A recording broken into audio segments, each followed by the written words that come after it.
में है, पावर में है। सरकारें बदल जाएं, जो पार्टियां जिनकी सरकारें होती हैं वो बदल जाएं, लेकिन ये शख्स पिछले 15 सालों से पंजाब की सत्ता में है, पंजाब की रूलिंग पार्टी का या रूलिंग अलायंस का हिस्सा बना रहा। 2007 से 2012 जब भाजपा अकाली दल की सरकार रही, यह शख्स सत्ता में था। जब 2012 से 2017 भाजपा अकाली दल की सरकार रही, यह शख्स सत्ता में था, रूलिंग पार्टी में था। जब 2017 से 2022 कांग्रेस पार्टी की सरकार रही, तब भी यह शख्स रूलिंग पार्टी में था, कांग्रेस में था, मंत्री था। पार्टियां बदल बदल के इस शख्स ने हमेशा सत्ताधारी पार्टी, रूलिंग अलायंस का हिस्सा बनकर पंजाब में सत्ता के मजे लिए, इंजॉय किया सत्ता को। लेकिन 15 साल लगातार 15 साल सत्ता होने के बाद, रूलिंग पार्टी या रूलिंग अलायंस का हिस्सा होने के बाद, इस शख्स ने पंजाब के भले के लिए कुछ काम नहीं किया। कहा जाता है कि साइकिल का भी स्टैंड होता है, जिस पे साइकिल खड़ी होती है, साइकिल का भी स्टैंड होता है, लेकिन इस शख्स का कोई स्टैंड नहीं। यह शख्स कभी मनमोहन सिंह साहब को मौन मोहन कहते हैं, सोनिया गांधी जी को मुन्नी कहते हैं, शीला दीक्षित जी को बदनाम कहते हैं, राहुल गांधी को पप्पू कहते हैं, और फिर उन्हीं की पार्टी जाकर ज्वाइन कर लेते हैं और कहते हैं ये तो मेरे लिए पूजनीय है, भगवान स्वरूप है। ये शख्स पंजाब की सियासत के ड्रामा क्वीन है। The most incompetent politician of Punjab politics who has been in power for the last 15 years yet has done nothing for the welfare of Punjab। आप सही समझे, मैं बात कर रहा हूं नवजोत सिंह सिद्धू साहब की। अब इन्होंने एक प्रेस कॉन्फ्रेंस करी आज। इनके पास ना पंजाब के लिए कोई विजन, ना पंजाब के लिए कोई सोच, सिर्फ एक ही लक्ष्य है, टीचा है उनका कि कोई भी मुझे सीएम बना दे। सीएम पद, सीएम की कुर्सी का इतना लालच है उन्हें कि आज अगर डीएमके उन्हें कहे कि हम आपको सीएम बना रहे हैं, तो तमिलनाडु जाकर डीएमके भी ज्वाइन कर सकते हैं। ये इनके जिंदगी का सिर्फ एक ही लक्ष्य है कि इन्होंने सीएम बनना है। अगर किसी शख्स के मन में पंजाब को बदलने की, पंजाब को खुशहाल बनाने की असल इच्छा होती, तो क्या 15 साल सत्ता के कम होते हैं? 2007 से 2022 तक लगातार नवजोत सिंह सिद्धू साहब सत्ता में रहे। 2007 से 12 वो मेंबर पार्लियामेंट थे भाजपा के, 12 से 17 मेंबर पार्लियामेंट थे भाजपा के, जिसकी सरकार रही पंजाब में 10 साल, और 17 से 22 कांग्रेस के एमएलए, कांग्रेस के मंत्री थे। 15 साल वो सत्ता में रहे, लेकिन पंजाब के लिए उन्होंने कुछ नहीं सोचा, ना काम किया। सिर्फ एक ड्रामा क्वीन की तरह ड्रामे किए और जगह जगह जाकर ठोको ताली का गुणगान किया। आज हालत ऐसी है कि नवजोत सिंह सिद्धू साहब को उनकी पार्टी भी सीरियसली नहीं लेती है, तो हम क्यों सीरियसली लें? आज उनकी प्रेस कॉन्फ्रेंस देखकर एक चीज तो समझ में आई कि उन्हें इस बात का बड़ा दर्द हो रहा है, बहुत दुख है उन्हें इस बात का कि आम आदमी पार्टी के पोल में, आम आदमी पार्टी के सर्वे में सिद्धू साहब को सिर्फ 3% वोट मिले। उनका असल दर्द यह है कि भगवंत मान साहब को 93.3% वोट मिले और सिद्धू साहब को सिर्फ 3% वोट मिले। यह उनका असल दर्द है। वो आज निकलकर उनकी प्रेस कॉन्फ्रेंस से आया, लेकिन उन्होंने यह प्रेस कॉन्फ्रेंस क्यों करी, यह बड़ा सवाल आज मैं खड़ा करना चाहता हूं और एक सीरियस बात आप सबसे शेयर करना चाहता हूं। सिद्धू साहब ने यह प्रेस कॉन्फ्रेंस क्यों करी आज? उनका मिशन था मुद्दा भटकाने का।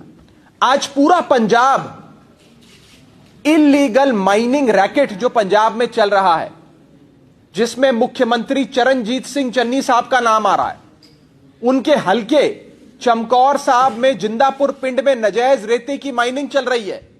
पूरा पंजाब आज चन्नी साहब से पूछ रहा है, क्या चन्नी साहब आप रेते की चोरी कराते हैं? क्या चन्नी साहब आप और उनके रिश्तेदार आप रेते की खनन की माइनिंग खुद करवाते हैं? आज इन्फोर्समेंट डायरेक्टरेट की रेड के बाद पूरा पंजाब चन्नी साहब से, कांग्रेस पार्टी से जवाब मांग रहा है कि अगर सूबे के मुख्यमंत्री पर खुद रेते की चोरी के आरोप लगेंगे तो सूबा आगे कैसे बढ़ेगा? सूबे की तरक्की के लिए कौन काम करेगा? क्या ये पंजाब के लोग जो ये सारे सवाल पूछ रहे हैं, उनका ध्यान भटकाने के लिए, अटेंशन डाइवर्ट करने के लिए, क्या ये प्रेस कॉन्फ्रेंस आज सिद्धू साहब ने करी? प्रेस कॉन्फ्रेंस में दम तो था नहीं, प्रेस कॉन्फ्रेंस तो बेफजूल की थी। इन बेफजूल की बातें करके क्या पंजाब को माइनिंग, इलीगल सैंड माइनिंग के मुद्दे से भटकाना चाहते हैं नवजोत सिंह सिद्धू साहब? ये मेरा पहला सवाल। दूसरा सवाल, सिद्धू साहब ने अभी तक 4 दिसंबर 2021 को जब आम आदमी पार्टी ने जिंदापुर पिंड चमकौर साहब हलके में रेड करके चन्नी साहब के अपने हलके में हो रही इल्लीगल रेते माइनिंग का एक्सपोजे किया था, पर्दाफाश किया था, तब से लेकर आज तक सिद्धू साहब ने इल्लीगल सैंड माइनिंग, नजायज रेते की माइनिंग के बारे में, चोरी के बारे में एक शब्द नहीं बोला। तो क्या सिद्धू साहब की खामोशी को रेत माफिया ने खरीद लिया है? यह बड़ा सवाल आज सामने है हमारे। वो सिद्धू साहब जो रोज ड्रग माफिया, ट्रांसपोर्ट माफिया, रेते माफिया पे बोला करते थे, जब से चन्नी साहब का, कांग्रेस पार्टी का रेते की चोरी और इलीगल माइनिंग से नाम जुड़ा, तब से सिद्धू साहब ने इलीगल सैंड माइनिंग के बारे में बात करना बंद कर दिया। क्या सिद्धू साहब की खामोशी को खरीद लिया है सैंड माफिया ने पंजाब के? ये मैं पूछना चाहता हूं सिद्धू साहब से। मेरा तीसरा सवाल नवजोत सिंह सिद्धू साहब से, अगर एक भतीजे के घर में 10 करोड़ रुपए कैश और 54 करोड़ की एंट्रियां चन्नी साहब के भतीजे के घर से बरामद होती हैं, तो बाकी रिश्तेदारों के घरों पे रेते की चोरी का कितना पैसा पहुंचा होगा? यह मैं सिद्धू साहब से पूछना चाहता हूं। सिद्धू साहब पार्टी के प्रधान हैं, कांग्रेस पार्टी के प्रधान हैं पंजाब के। उनकी जिम्मेदारी बनती है कि आज पंजाब की आवाम के इन सवालों का जवाब दें। दूसरा, मेरा चौथा सवाल नवजोत सिंह सिद्धू साहब से, कि अभी तो चन्नी साहब 111 दिन के लिए मुख्यमंत्री थे और एक भतीजे के घर से करोड़ों रुपए की एंट्रियां और नकद कैश बरामद हुआ। अगर चन्नी साहब 5 साल मुख्यमंत्री रह जाते सिद्धू साहब, तो जरा अपना वो कैलकुलेशन करके बताना कि कितना कमा लेते। वो जो आज आप कैलकुलेशन बता रहे थे कि इतने सेकंड में इतनी कॉल आती है, वो थोड़ा 111 दिन में अगर 54 करोड़ की बैंक एंट्रियां और 10 करोड़ नकद कैश मिलता है, तो 5 साल की सरकार में एक मुख्यमंत्री या एक मुख्यमंत्री का एक भतीजा कितने पैसे कमा सकता है? यह मैं सिद्धू साहब से सीधा पूछना चाहता हूं। सिद्धू साहब, ये चौथे सवाल का भी जवाब आम आदमी पार्टी का दें।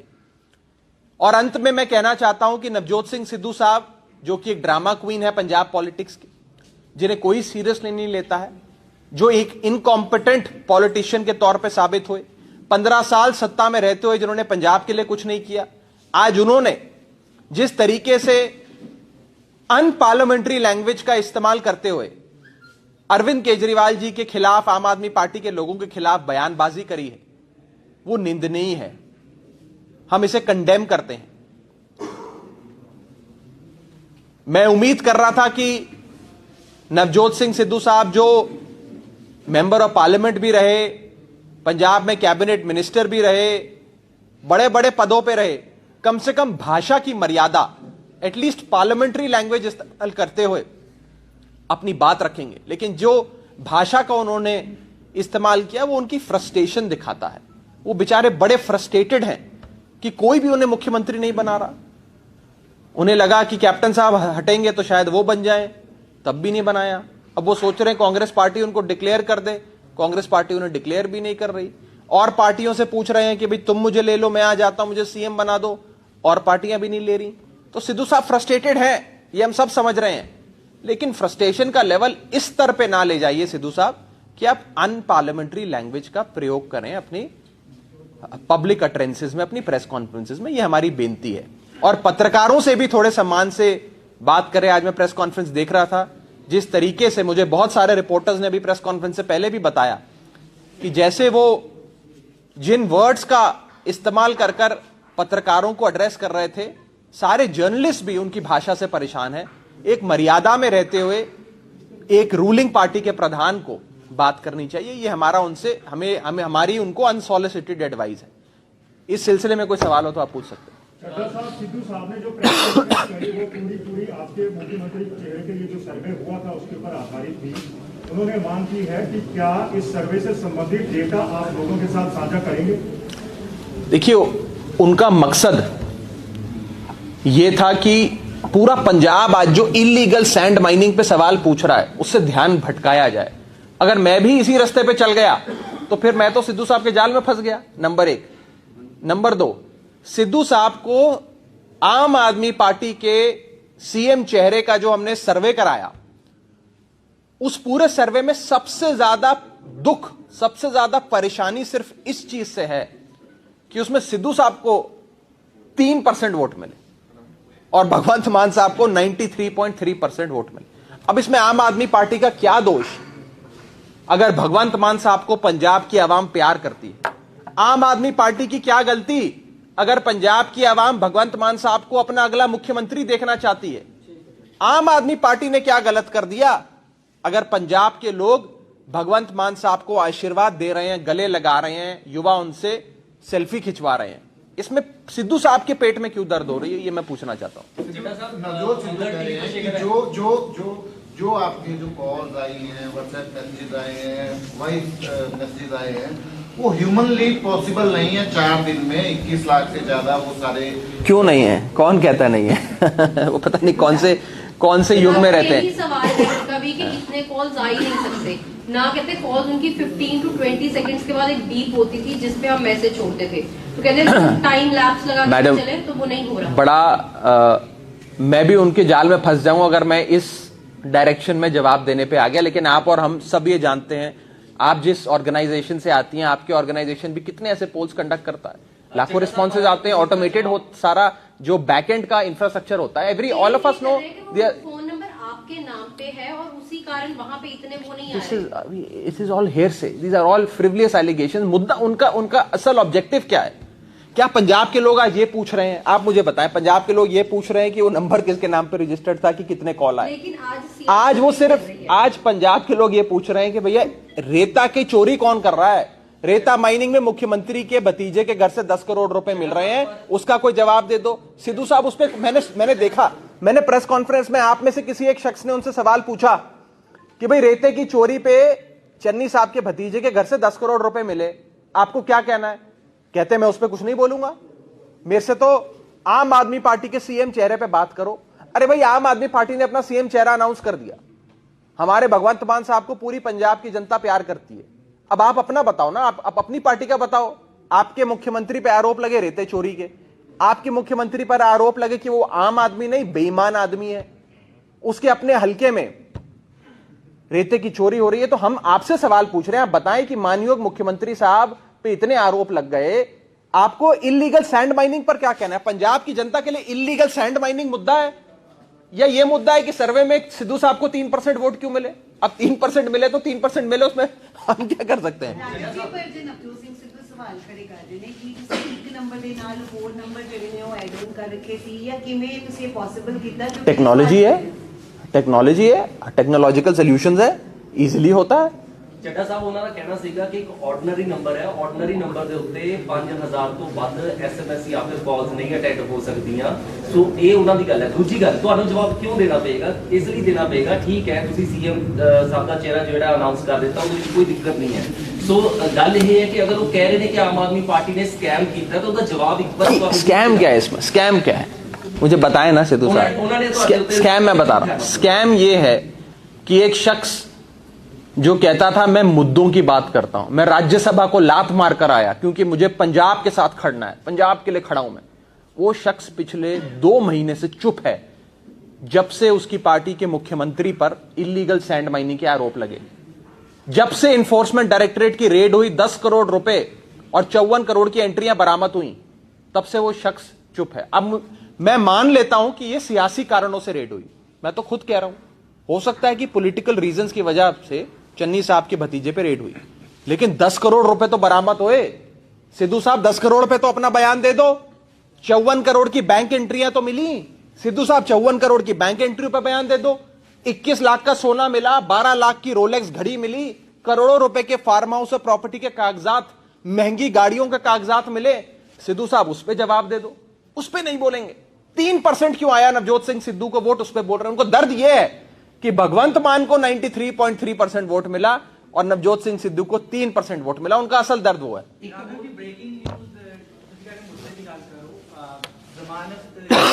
अग्रिम जमानत को रद्द हो गई हाईकोर्ट।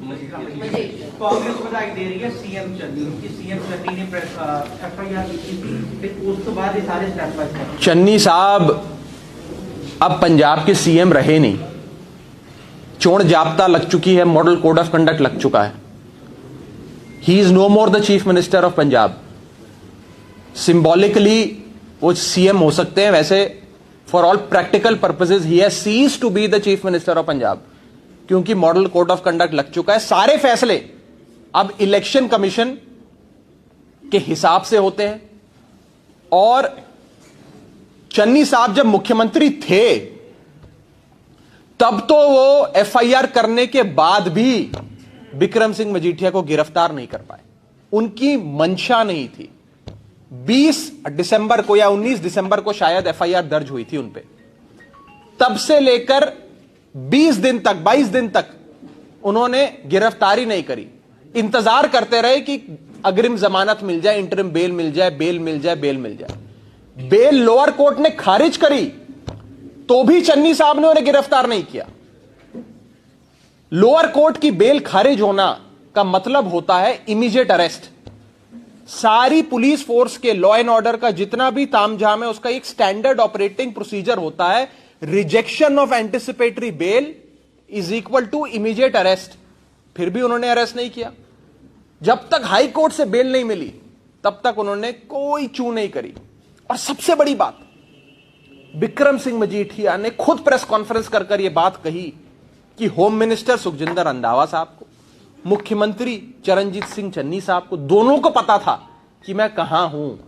चाहते तो मुझे गिरफ्तार कर सकते थे, मतलब इनके मन में इच्छा नहीं थी। ये सेटिंग से काम होता है, मैं साफ तौर पे कहना चाहता हूं। दिल्ली तो एक चैलेंज आया, फिर सीटा दी वंड हो गई है, बीजेपी 65 सीटा, उसके बाद कैप्टन अमरिंदर सिंह ते अकाली दल संयुक्त। ये चैलेंज ਤੁਹਾਡੇ ਲਈ ਕਿੰਨਾ चुनौती पेश है? कि वो तो नॉन प्लेयर्स हैं, कोई इलेक्शन में इस बार उनकी बात भी नहीं कर रहा है। मेरा अपना मानना है कि उनकी एक भी सीट नहीं आएगी। कैप्टन अमरिंदर सिंह ने और ये कहा कि पाकिस्तान से सिफारिशें आई थी नवजोत सिंह सिद्धू को मिनिस्टर बनाने की, उस पर देखिए अब ये तो कैप्टन साहब बता सकते हैं। मैं बस इतना कहना चाहता हूं कि नवजोत सिंह सिद्धू साहब पाकिस्तान के प्रधानमंत्री को तो बड़ी पार्लियामेंट्री लैंग्वेज में उनको बड़े आदर सत्कार के साथ उनका नाम लेते हैं, और आज दिल्ली के लोकतांत्रिक ढंग से चुने हुए मुख्यमंत्री को जिस भाषा का इस्तेमाल करते हुए उन्होंने बुलाया, उनके बारे में बात कही, ये बड़े गंभीर सवाल खड़े करता है। मैं बस इतना ही कहना चाहता हूं इसमें। ਚੱਡਾ ਸਾਹਿਬ ਇੱਕ ਆਖਰੀ ਸਵਾਲ, ਉਹਨਾਂ ਨੇ ਇੱਕ ਫੇਰ ਇਲਜ਼ਾਮ ਲਗਾਇਆ ਸਿੱਧੂ ਸਾਹਿਬ ਤੇ, ਉਹਨਾਂ ਨੇ ਕਿਹਾ ਕਿ ਸਿਰਫ ਦਿਖਾਣ ਦੇ ਲਈ ਮੁੱਖ ਮੰਤਰੀ ਦਾ ਚਿਹਰਾ ਹੈਗੇ ਆ ਭਗਵੰਤ ਮਾਨ। ਕਹਿੰਦੇ ਚੋਣਾਂ ਤੋਂ ਬਾਅਦ ਅਗਰ ਜਿੱਤ ਜਾਂਦੀ ਹੈ ਪਾਰਟੀ ਤਾਂ ਅਰਵਿੰਦ ਕੇਜਰੀਵਾਲ ਐਮਐਲਏਸ ਨੂੰ ਸਾਰੇ ਤੋਂ ਹੱਥ ਖੜੇ कराएंगे कि ਮੈਨੂੰ ਮੁੱਖ ਮੰਤਰੀ क्या बेकार, इन सवालों का कोई जवाब नहीं है। वो बेचारे फ्रस्ट्रेटेड हैं, सिद्धू साहब फ्रस्ट्रेटेड हैं क्योंकि उनको कोई भी पार्टी, यहां तक कि संयुक्त समाज मोर्चा भी उनको अपना सीएम कैंडिडेट नहीं बना रहा है। चडूनी साहब की पार्टी भी सिद्धू साहब को अपना सीएम कैंडिडेट नहीं बना रही। वो फ्रस्ट्रेटेड हैं, आप उनकी फ्रस्ट्रेशन समझिए। वो बेचारे बहुत बुरे दौर से गुजर रहे हैं। Our sympathies are with him. बहुत फ्रस्ट्रेशन में इस समय उनसे ज्यादा सवाल ना करो आप।